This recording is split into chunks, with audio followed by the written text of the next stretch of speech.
Hello and howdy. Yesterday I saw The Sessions, an excellent film. I'm giving it a 9. I thought it was highly uplifting. It was totally unique. I haven't really seen many movies like it at all. Not many films are as mature as this film. I certainly wish I could tell you more of the names. This was written and directed by... Man, I totally forgot his name. I wanted to remember it. I may even be wrong about him writing and directing it, but I want to say Ben Reed. I'm maybe, just totally wrong about that. I apologize. But it stars John Hawkes, Helen Hunt. Who else is in there? There was, I think, a couple more familiar faces. The film is about a man aged... 38 for a bulk of the story that we watch. Around the age of 6, he was stricken with polio. His muscles deteriorated. He can't control his muscles. He's pretty much spent his life since the age of 6 on a gurney, on a bed, laying motionless, with the exception of a little bit of use of his head and facial muscles. Spends a majority of his time in an iron lung because after a while he cannot breathe on his own. Again, he's pretty much lived a life that no one would want to live. He's nothing but hardships. That's one point I want to make right off the bat before I forget, is at the beginning of the film, you could almost call it the prologue. Instead of doing it at the end, at the beginning of the film, we meet the real character. This is based on a true story.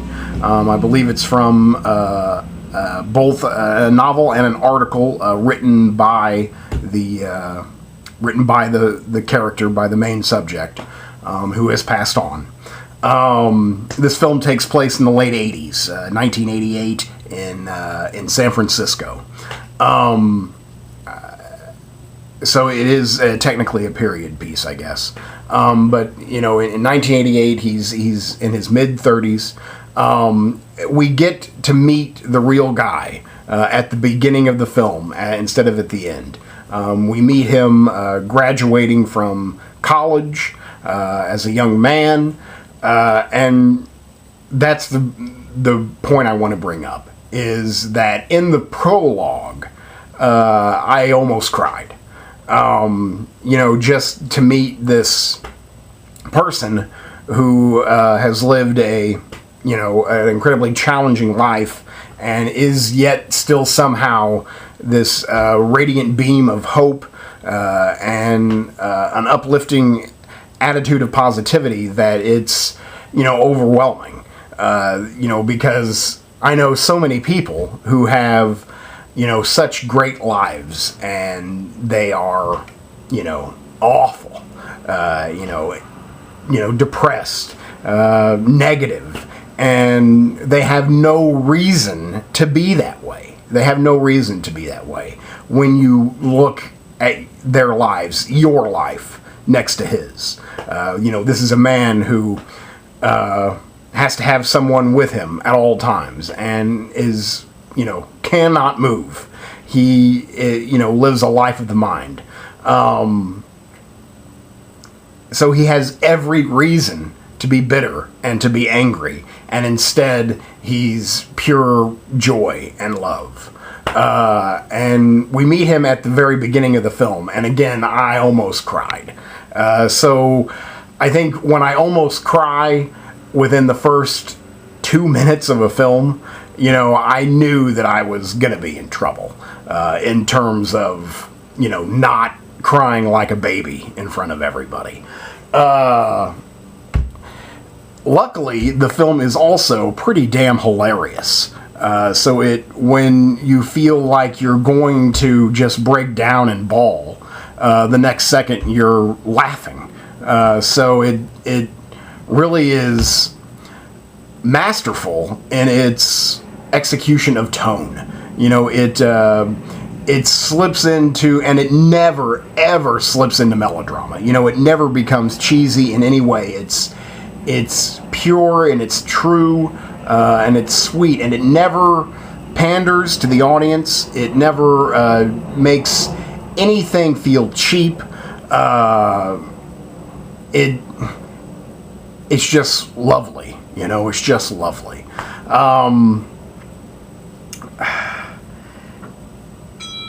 We basically get 2 stars here. We have John Hawkes. He's a character actor. He's been working forever. He recently got his big come up in Winter's Bone a couple of years ago, where he was nominated for an Oscar. He'll certainly be nominated for an Oscar here again. I don't know if he'll win, just because I just got done talking about Denzel Washington in Flight. He was amazing. But John Hawkes is amazing here. Oscar loves the portrayal of the disabled. So, who knows? This year in Best Actor, it's exciting.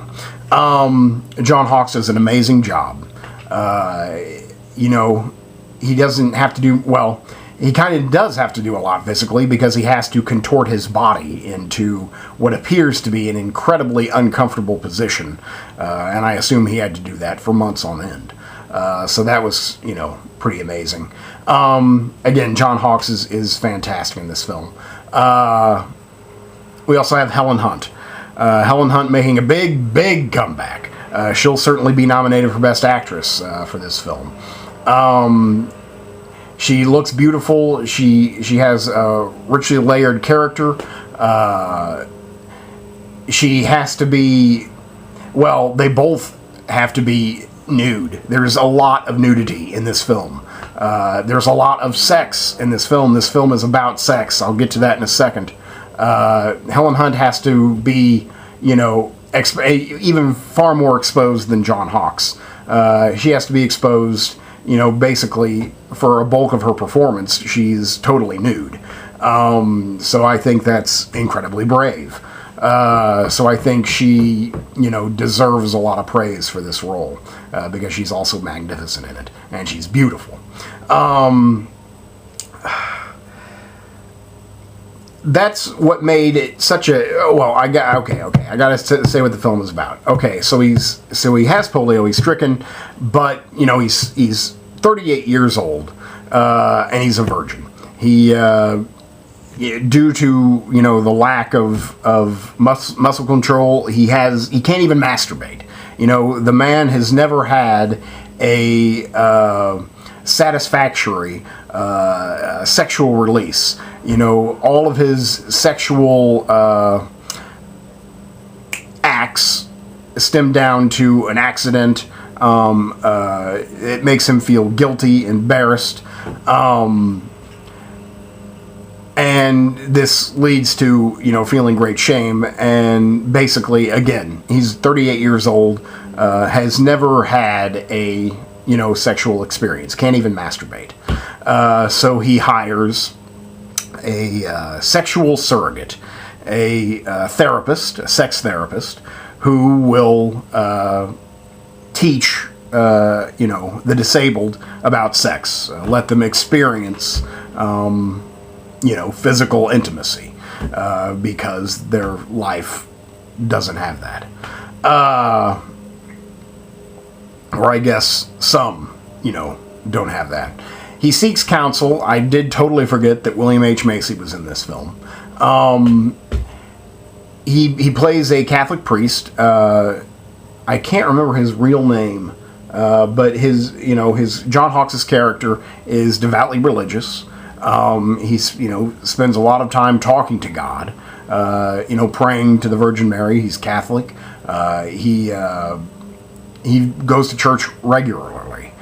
He counsels with William H. Macy, the priest, and as far as I can tell, they're best friends.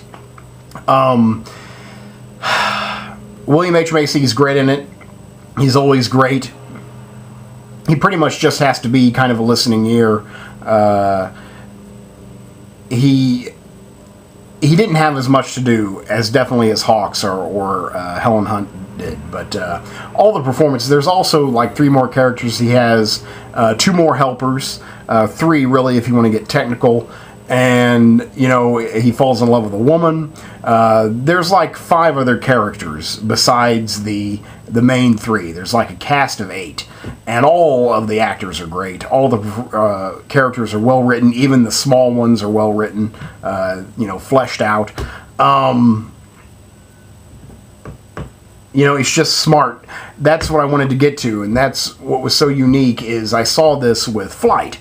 And I thought what a unique double feature this was, because Flight was so old-fashioned and relied so much on, you know, ancient techniques of storytelling, where the Sessions feel so new.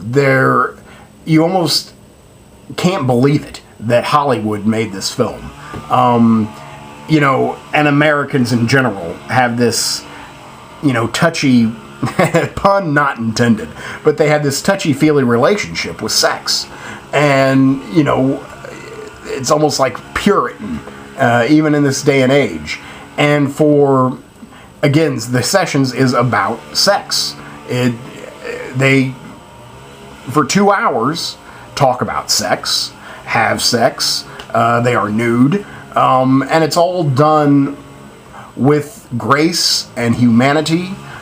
With love, and it just feels totally different than any other movie. Not that many, approach the subject, but it just looked at sex like it wasn't, a joke. That it wasn't just some plot device. Or, you know, let's throw some sex in there to sell tickets. You know, this is a analysis of sex. And I thought it was mature, and the way they pulled it off was fantastic. I wish I could tell you the name of the director. I wasn't familiar with him at all. After this film, he will certainly have a career. Anyone who can, again, master that tone and make something that could be so difficult, just so relatable. I think it was fantastic. I think that he will probably, I think he deserves some nominations, some recognition for this work. Just because, again, the balls on this guy to make this movie. Really is spectacular. I don't know what else to say. I think it's one of the best of the year. Again, I don't see how there's any way that it won't make in my top 15. It's fantastic. It's not really flashily directed. There's not much too visually that's impactful. It's mostly just performances that are sticking with me. The music doesn't really come into play too much, but all of the acting is fantastic. The performances are great. And just the story, it's so uplifting. It's so hopeful.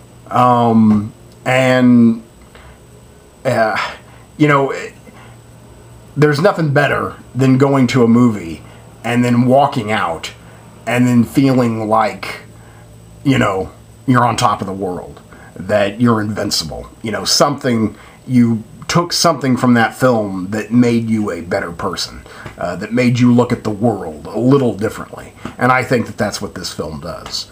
And especially about such a touchy subject, especially in this country. Maybe it wouldn't have the same impact as if it were playing in Europe or something, where, sex is much more open. But here, where sex is, forbidden, where we can watch heads explode and throats being slit, grotesquely, but to show the female form, to show the male form is, evil. It's just a shame. And I think that this takes, some much needed... I think not only is it a great film in terms of quality, but I think it's also an important film in terms of storytelling and coming to grips with this relationship that America has with sex. So there's a lot going on in this film, but I highly recommend the film. I think you should see it on the big screen. I think it'd be worth your time, just because it's such an uplifting and hopeful experience that I think that you'll walk out of that theater like you're walking on air. And that's, what I did last night. So that's pretty much, I guess, all I have to say about that. I can't think of anything else. So it's another, fantastic film. So that's The Sessions. I give it a solid 9, one of the best of the year. Thank you very much.